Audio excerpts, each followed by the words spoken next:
أعوذ بالله من الشيطان الرجيم بسم الله الرحمن الرحيم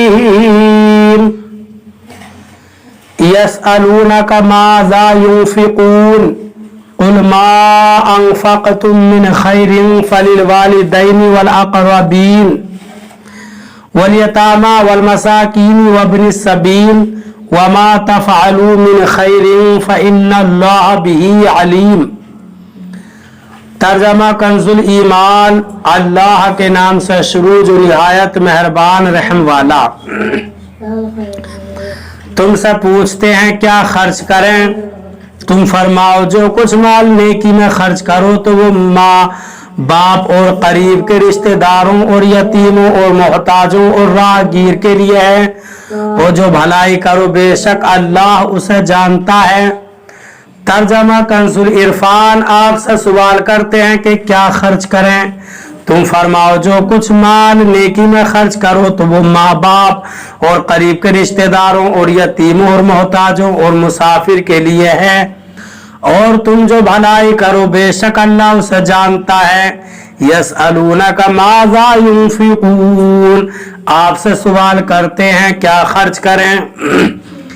یہ آیت حضرت عمر بن جموح رضی اللہ تعالیٰ عنہ کے جواب میں نازل ہوئی، جو بوڑھے شخص تھے اور بڑے مالدار تھے۔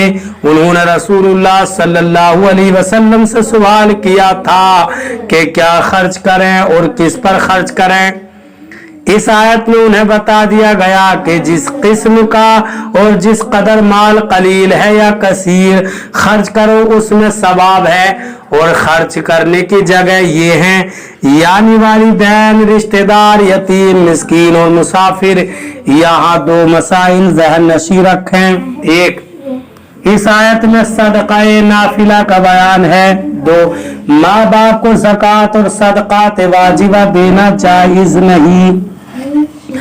کتب علیکم القتال وهو کرہ لکم وعسى ان تکرہوا شیئا وهو خیر لکم وعسى ان تحبوا شیئا وهو شر لکم واللہ یعلم وانتم لا تعلمون۔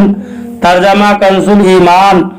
تم پر فرض ہوا خدا کی راہ میں لڑنا اور تمہیں ناگوار ہے اور قریب ہے کہ کوئی بات تمہیں بری لگے اور وہ تمہارے حق میں بہتر ہو، اور قریب ہے کہ کوئی بات تمہیں پسند آئے اور وہ تمہارے حق میں بری ہو، اور اللہ جانتا ہے اور تم نہیں جانتے۔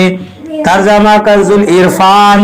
تم پر جہاد فرض کیا گیا ہے حالانکہ وہ تمہیں ناگوار ہے، اور قریب ہے کہ کوئی بات تمہیں ناپسند ہو حالانکہ وہ تمہارے حق میں بہتر ہو، اور قریب ہے کہ کوئی بات تمہیں پسند آئے حالانکہ وہ تمہارے حق میں بری ہو، اور اللہ جانتا ہے اور تم نہیں جانتے۔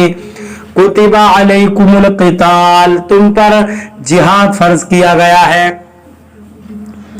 جہاد فرض ہے جب اس کے شرائط پائے جائیں، اور اگر کافر مسلمانوں کے ملک پر حملہ کر دیں تو جہاد فرض عین ہو جاتا ہے، اور ورنہ فرض کفایہ۔ فرمایا گیا کہ تم پر جہاد فرض کیا گیا اگرچہ یہ تمہیں طبعی اعتبار سے ناگوار ہے اور تمہارے اوپر شاق ہے، لیکن تمہیں طبعی طور پر کوئی چیز ناگوار ہونا اس بات کی علامت نہیں کہ وہ چیز ناپسندیدہ اور نقصان دہ ہے، جیسے کڑوی دوائی، انجیکشن اور آپریشن طبعی طور پر ناپسند ہوتے ہیں لیکن نقصان دہ نہیں بلکہ نہایت فائدہ مند ہیں۔ یوں ہی کسی چیز کا تمہیں پسند ہونا اس بات کی دلیل نہیں کہ وہ اچھی اور مفید ہے۔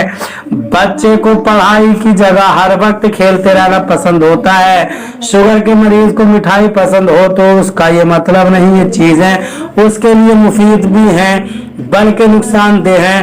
لہٰذا اے مسلمانوں، اچھا یا برا ہونے کا مدار اپنی سوچ پر نہ رکھو بلکہ اللہ تعالیٰ کے حکم پر رکھو۔ اللہ تعالیٰ نے جس چیز کا حکم دیا وہ